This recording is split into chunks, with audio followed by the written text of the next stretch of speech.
Uh, Today we discuss PLSQL. We just started the PLSQL with a structure, how to display the first output.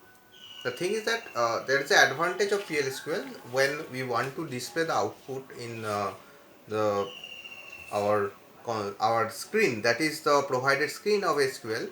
Then we have to write a statement that is set server output on. Actually, this execution is done in the server, but output is not directly provided to the client machine because we are using as a system. We are making a portal from the client port and we are displaying, want to display the output. So that's why in all of the output we have to write in the beginning that is set server output on.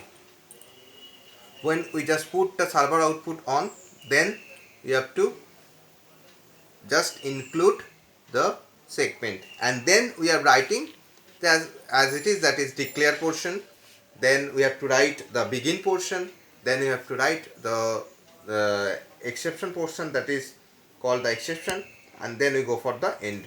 Okay, so now today I will display another output, that is another program input and output in writing, and after that I will share with your group so that you can easily find out the details from that. The thing is that this input and output must be have a communication sector. This communication sector is actually, it's taking the value from user. Suppose the user you want to, that is you want to display the employee number of 5, employee ID of E005, you want to display those record, but in the time of dynamic run you can find you don't require this employee number of E005, you require E007.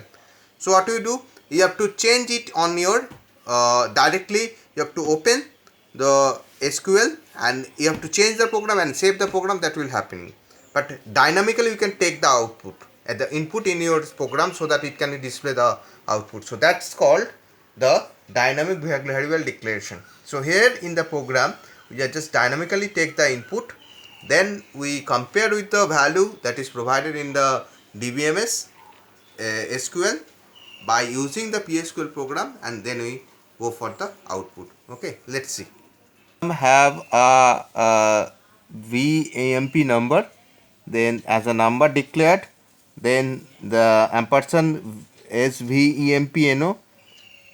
Okay, so I'm just sending this screenshot, otherwise it's very difficult to understand.